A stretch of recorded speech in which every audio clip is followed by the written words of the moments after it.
কি অবস্থা সবার এনিমে সেন্সে চ্যানেলে তোমাদের সকলকেই জানাই স্বাগতম। তো আজকে আমরা নারুটো শিপুদেনের 26 এবং 27 নাম্বার এপিসোড সম্পর্কে জানবো। তো এপিসোডে যাওয়ার পূর্বে তোমাদের সাথে আমি কিছু কথা বলতে চাই।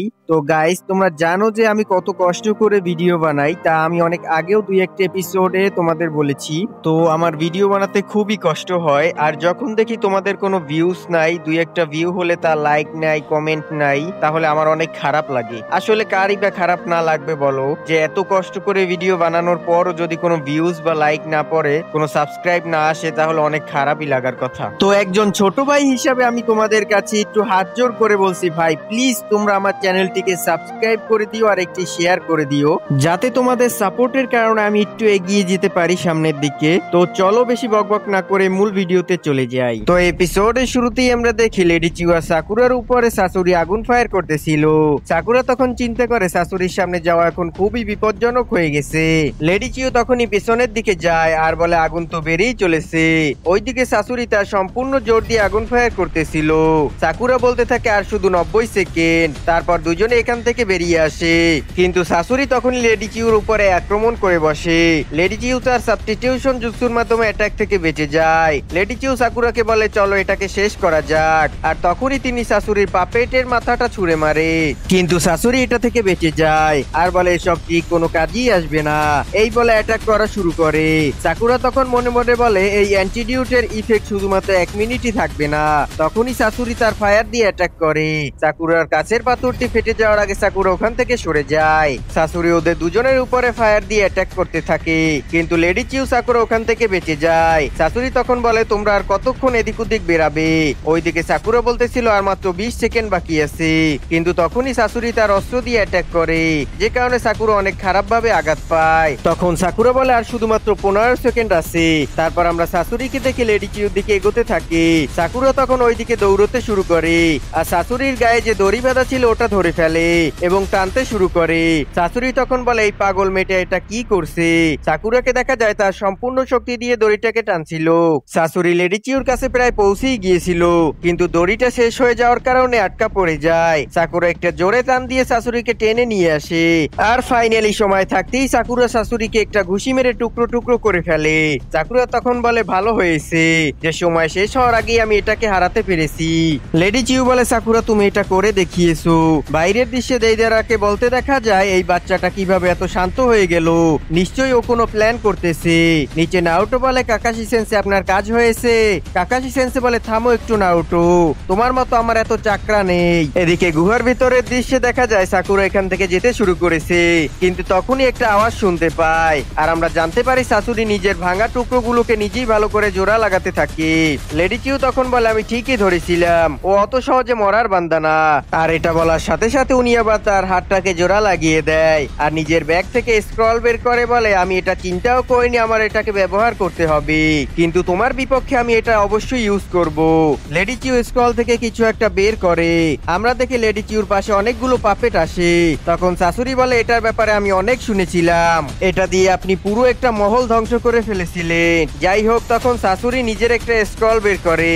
তার স্ক্রলের মধ্যে থেকে অনেকগুলো পাপেট বের হয়, কিন্তু আমরা দেখি শাশুড়ির পাপেট সংখ্যায় অনেক বেশি ছিল।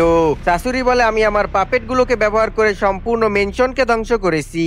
সাকুরা এগুলো দেখে অনেক অবাক হয়ে যায়। পিছনে থাকা লেডি চিউ বলে শাশুড়ি এখন অনেক বেশি পাওয়ারফুল হয়ে গেছে। ওইদিকে শাশুড়ি চিন্তা করতেছিল একটা বাচ্চা মেয়ে আর একটা বুড়ি মহিলাকে হারানোর জন্য আমার এগুলোকে ব্যবহার করা লাগলো। আমি জীবনেও ভাবিনি আমার সব থেকে বেস্ট পাপেট গুলোকে ব্যবহার করতে হবে। তখন সাকুরা লেডি চিউর সামনে গিয়ে লড়াইয়ের জন্য প্রস্তুত হয়ে যায়, আর লেডি চিউ বলে সাকুরা তোমার অ্যান্টিডিউটের সময় শেষ হয়ে গেছে, তোমার লড়াই করার কোনো প্রয়োজন নেই। তখন সাকুরা বলে অ্যান্টিডিউট শেষ হয়ে গেছে এর মানে এটা নয় যে আমি লড়াই করতে পারবো না। লেডি চিউ বলে তাহলে চলো ফাইনালে ওকে একেবারে শেষ করে দেই। তখনই শাশুড়ি তার সমস্ত পাপেট গুলো সাকুরা আর লেডি চিউর দিকে লঞ্চ করে দেয়। তখন দুই পক্ষের মধ্যে ভয়ঙ্কর লড়াই শুরু হয়ে যায়। আমরা দেখি লেডি চিউর পাপেট শাশুড়ির পাপেট থেকে অনেক বেশি ওভার পাওয়ারফুল ছিল। সাকুরা তার সমস্ত শক্তি দিয়ে পাপেট গুলোর সাথে লড়াই করতে থাকে। এইদিকে দেখা যায় তিনটে পাপেট একজন আরেকজনের উপরে দাঁড়িয়ে যায়, আর তাদের মুখ খুলে ওখানে থাকা পাপেট গুলোকে নিজেদের শৈলের ভিতরে টানতে শুরু করে। সাকুরা তখন বলে ওই পাপেট গুলো তো অনেক বেশি, আমাদেরকে এদেরকে একেবারে ধ্বংস করা লাগবে। তখনই সাকুরার দিকে কিছু পাপেট আসতেছিল। সাকুরা তখন ওদের ঘুষি মারতে যায়। লেডি চিউ লক্ষ্য করে অন্যদিক দিয়ে সাকুরাকে থেকে একটা পাপেট আসতেছিল। তখনই তিনি তার পাপেট দিয়ে সাকুরাকে বাঁচিয়ে নেয় আর জিজ্ঞেস করে তুমি কি ঠিক আছো সাকুরা? সাকুরা বলে হ্যাঁ আমি ঠিক আছি। লেডি চিউ তখন চিন্তা করে তাদের কাছে একটা মাত্র অ্যান্টিডিউট বেঁচে আছে, যদিও তাদের গায়ে এখন বিষ ঢুকে যায় তাহলে আর তারা বাঁচতে পারবে না। তখনই লেডি চিউকে শাশুড়ি একটা পার্পেল তরোয়াল দিয়ে আঘাত করে। সাকুরা এটা দেখে ভয় পেয়ে গিয়ে বলে আপনি কি ঠিক আছেন লেডি চিউ? লেডি চিউ বলে সাকুরা তুমি সামনের দিকে যাও, আমি এদেরকে দেখছি। সাকুরা তখন জোরে জোরে দৌড়তে শুরু করে। লেডি চিউ বলে সাকুরা এটা নিয়ে যাও। সাকুরা তখন ওটা ক্যাচ করে সামনে এগোতে থাকে আর শাশুড়ির কাছে পৌঁছতেই ওটা ছুঁড়ে মারে আর আমরা জানতে পারি ওই জিনিসটা একটা পাপেট ছিল। আর তখনই গুহার ভেতরে বড় একটা বিস্ফোরণ হয়। লেডি চিউ বলে এখনো ও নাড়াচাড়া করতে পারবে না। এটা বলতেই লেডি চিউ মাটিতে লুটিয়ে পড়ে। এটা দেখে সাকুরা লেডি চিউর দিকে আসতে যাচ্ছিল, ঠিক ওই সময় আমরা দেখি ওদের পেছনে শাশুড়ি দাঁড়িয়ে আছে আর তখন তলোয়ার দিয়ে সাকুরার পেটে ঢুকিয়ে দেয়। আমরা দেখি সাকুরা আঘাত পাওয়ার পরেও লেডি চিউকে জিজ্ঞেস করে আপনি কি ঠিক আছেন? শাশুড়ি বলে তুমি নিজেও আঘাত পাওয়ার পরেও আরেকজনের ব্যাপারে চিন্তা করছো। এটা বলার সাথে সাথে ও আরো বলে তাহলে নেও, আর তার সাথে তলোয়ারটা সাকুরার পেটে আরো ঢুকিয়ে দেয়। শাশুড়ি বলে তুমি একজন মেডিকেল নিনজা আর তুমি নিজেও জানো যে তুমি কত বড় বিপদে আছো। সাকুরা বলে তুমি চুপ থাকো আর তার সাথে নিজেকে হিল করতে শুরু করে। তারপর দেখা যায় লেডি চিউ তার কাছে থাকা শেষ অ্যান্টিডোটটা বের করে আর সাকুরাকে ইনজেক্ট করে দেয়। সাকুরা তখন বলে লেডি চিউ আপনি এটা কি করলেন? তখনই লেডি চিউ বেহুশ হয়ে মাটিতে পড়ে যায়। শাশুড়ি তখন বলে এরা একে অপরকে বাঁচানোর জন্য নিজেদের জীবনকেও বাজি রাখে। তখন সাকুরা তলোয়ারটা ধরে নিজের পেট থেকে বের করার চেষ্টা করতে থাকে। শাশুড়ি এটা থেকে চিন্তা করে এর গায়ে অনেক শক্তি, এমন চলতে থাকলে আমি বেশিক্ষণ টিকে থাকতে পারবো না।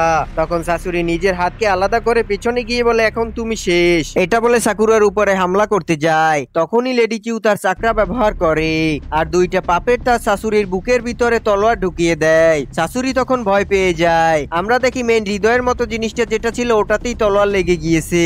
লেডি চিউ তখন বলে এখন আর তুমি নাড়াচাড়া করতে পারবে না। যতই তুমি পাপেট হও না কেন তোমার কিছু না কিছু দরকার আছে যেটাতে তুমি তোমার সমস্ত চাকরা সংরক্ষণ করে রাখবে। আমি আগেই বুঝে গিয়েছিলাম তোমার বুকের ভিতরে একটা জিনিস আছে, হয়তো চাকরা সংরক্ষণ করেছিলে সেটার মাধ্যমে।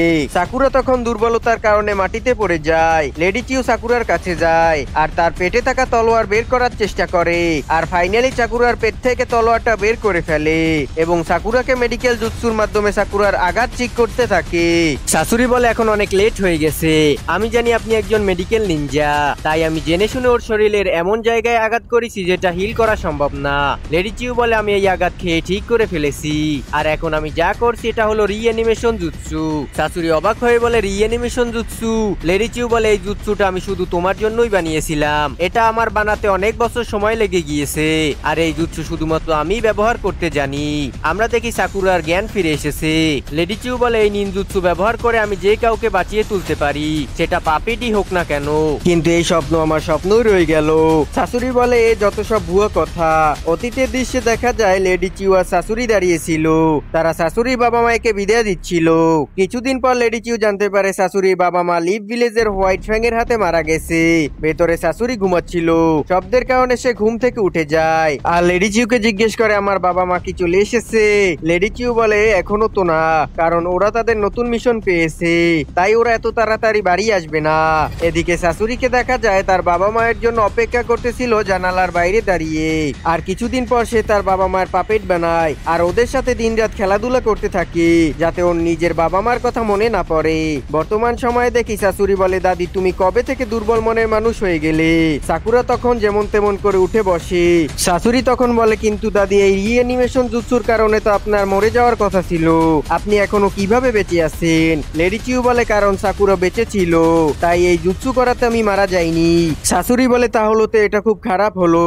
সাকুরা এটা শুনে রেগে যায় আর শাশুড়িকে একটা ঘুষি মারে। শাশুড়ি বলে আমি শুধুমাত্র একটা পাপেট, আমার কোনো কিছুই ফিল হয় না, এটা করে তুমি তোমার নিজেকে ব্যথা দিবে। আর এখানে যদি আমি আমার দাদিও মারা যাই তাহলে আমার কিছু মনেই হবে না, কারণ আমার কোনো ফিলিংসই নেই। সাকুরা শাশুড়িকে বলে তোমার মধ্যে কি পরিবারে কোনো মায়া দয়া নেই? শাশুড়ি বলে তুমি এতটুকু জানো না একজন শিনোবির কেমন ব্যবহার হওয়া উচিত? লেডি চিউ বলে ও শুধুমাত্র স্যান্ড ভিলেজ আর আমার জন্য এমন হয়ে গিয়েছে। শাশুড়ি বলে আমি জানি আপনিও ভেতর থেকে আমার মতো হতে চান, আর আমার কথা যদি বুঝে থাকেন তাহলে বলে দেই আমার এই শরীর কখনো নষ্ট হয় না, তার উপরে আমার আবার যত ইচ্ছা তত পাপেট তৈরি করতে পারি। সাকুরা বলে তুমি তো আবার পাগল হয়ে যাওনি শাশুড়ি? শাশুড়ি বলে তোমাকে একটা পুরস্কার দেই যেহেতু তুমি আমাকে হারিয়েছো। তুমি অরুচিমারুর ব্যাপারে জানতে চাও? তাহলে শোনো আজ থেকে ঠিক 10 দিন পরে ঠিক 12টার সময় তেনজিল ব্রিজে চলে যেও। শাশুড়ি আরো বলে অরুচিমারু একজন ফলোয়ার আমার সাথে কাজ করে আর আমার সাথে ওই দিন দেখা করতে আসবে, কিন্তু আমার মনে হয় না আমার আর দেখা হবে। আর তার সাথে শাশুড়ির কথা বন্ধ হয়ে যায়। সাকুরা বলে লেডি চিউ ফাইনালি আমরা জিতে গেছি। লেডি চিউ বলে না সাকুরা, কারণ আমি যখন ওর উপর অ্যাটাক করেছিলাম ও কিন্তু অ্যাটাকটা ডস করতে পারতো, কিন্তু তা করেনি। বাইরের সিনে দেখা যায় নারুটো বলতেছে সেন্সে আপনি কি রেডি আছেন? কাকাশি সেন্সে বলে হ্যাঁ আমি রেডি আছি। আর ফাইনালি আমরা কাকাশি সেন্সের মাঙ্গিকিউ শানিঙ্গান দেখতে পাই। আর এরই সাথে এপিসোডের সমাপ্তি হয়ে যায়। তো গাইস কেমন লাগলো আজকের এই ভিডিওটি? তো দেখা হবে পরবর্তী কোনো ভিডিওতে। ততক্ষণ সবাই সুস্থ থেকো, ভালো থেকো, টেক কেয়ার, আল্লাহ হাফেজ।